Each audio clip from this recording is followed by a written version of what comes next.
Okay, तो पहला type है मॉर्फोलॉजी। मॉर्फ जो है वो रूट वर्ड है जो कि ग्रीक वर्ड है और इसकी मीनिंग है फॉर्म और शेप।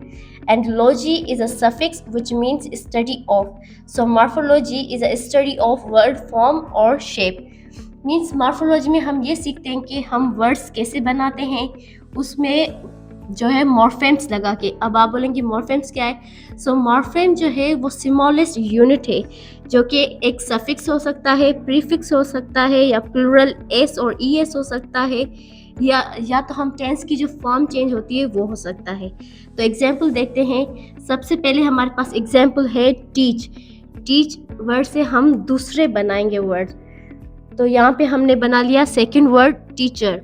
टीचर में हमने ई आर लगाया है, मीन्स टीच पहले था उसमें हमने सफिक ऐड किया है ई आर, एक न्यू वर्ड बनाने के लिए। ये सब हम मॉर्फोलॉजी में सीखते हैं कि क्या लगेगा, प्रीफिक्स लगेगा, सफिक्स लगेगा या कुछ और लगेगा। जैसे कि हमने यहाँ पे टीच से टीचर बना लिया। अब टीच से हम दूसरा वर्ड बनाते हैं टीचिंग।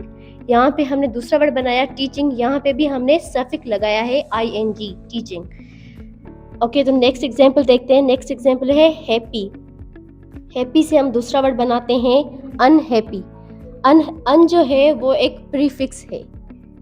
आइए दूसरा एग्जाम्पल देखते हैं book. Now we have books. तो ये सब जो है प्रीफिक्स, प्लूरल एस, सफिक्स जो भी है ये सब मॉर्फोलॉजी में आ जाते हैं, ये मॉर्फेम्स कहलाते हैं। सो जो सेकंड टाइप है ग्रामर का वो है सिंटैक्स। अब सिन जो है वो रूट वर्ड है जो कि ग्रीक वर्ड है जिसका मतलब है टुगेदर, और टेक्स और टेक्सिस ये भी रूट वर्ड है जिसका मतलब है अरेंजमेंट और order. So syntax is a words arrangement together, arranged together. So let's see examples.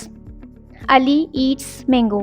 So in this sentence, Ali is a subject, eats is a verb, and mango is a object. So ये sentence सही structure है इसका क्योंकि subject भी अपनी जगह पर है, वर्ब भी अपनी जगह पर है और ऑब्जेक्ट भी अपनी जगह पर है। तो ये कंप्लीट मीनिंग, कंप्लीट सेंस पूरा दे रहा है। सो दूसरा एग्जाम्पल देखते हैं, ईट्स अली मैंगो।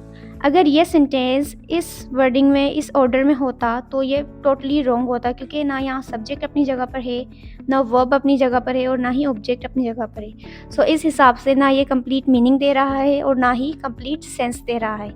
सो सेंटेंस के लिए अरेंजमेंट्स और ऑर्डर्स ज़रूरी हैं, सो जो हम सिंटैक्स में पढ़ते हैं। So words together form phrases, phrases form clauses and clauses form sentences. यानी वर्ड्स मिलकर फ्रेजेस बनाते हैं, फ्रेजेस मिलकर क्लॉजेस बनाते हैं और क्लॉजेस मिलकर सेंटेंसेस बनाते हैं। And syntax tells us the rules for arranging them, और सिंटैक्स हमें बताता है तो इनको अरेंज कैसे करते हैं। सो यहाँ पर कुछ स्ट्रक्चर्स हैं जो हम देखते हैं।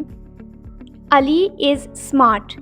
सो यहाँ पर अली सब्जेक्ट है यानी SVC, इसका मतलब है सब्जेक्ट, V का मतलब है वर्ब, C का मतलब है कॉम्प्लीमेंट।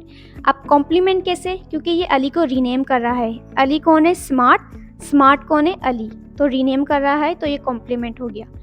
नेक्स्ट स्ट्रक्चर देखते हैं, SVOO यानी सब्जेक्ट, वर्ब, ऑब्जेक्ट और ऑब्जेक्ट। ये दो ऑब्जेक्ट है, एक डायरेक्ट होता है, एक इनडायरेक्ट ऑब्जेक्ट होता है। सो ही यहाँ पर सब्जेक्ट है, गेव वर्ब है, मी इनडायरेक्ट ऑब्जेक्ट है, अ गिफ्ट जो है डायरेक्ट ऑब्जेक्ट है। सो नेक्स्ट स्ट्रक्चर जो है SVOC यानी सब्जेक्ट, वर्ब, ऑब्जेक्ट, कॉम्प्लीमेंट। सो देखते हैं, दे यहाँ पर सब्जेक्ट है, मेड यहाँ पर वर्ब है, हिम यहाँ पर ऑब्जेक्ट है, इनडायरेक्ट ऑब्जेक्ट है, कैप्टन यहाँ पर कॉम्प्लीमेंट है क्योंकि दे मेड हिम कैप्टन, इन्होंने इसे कैप्टन बनाया। किसने कैप्टन बनाया? इन्होंने।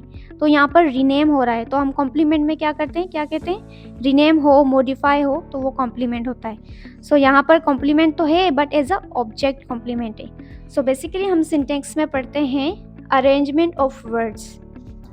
ओके, सो थर्ड टाइप है सिमेंटिक्स। सिमेंटिक्स का रूट वर्ड है sema, which is Greek word which means sign और meaning, and tics is a suffix which means study और साइंस। सो सिमेंटिक्स का मतलब क्या हुआ? Study of meaning.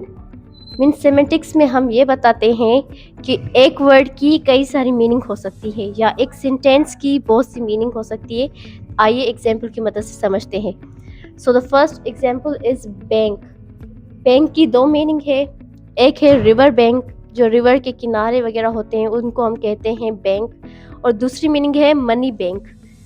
तो इसका मतलब ये है कि सिमेंटिक्स में वर्ड्स की मीनिंग है, यानी कि एक वर्ड की बहुत सारी मीनिंग हो सकती है। जैसे कि बैंक की 2 मीनिंग हमने यहाँ पे देख ली।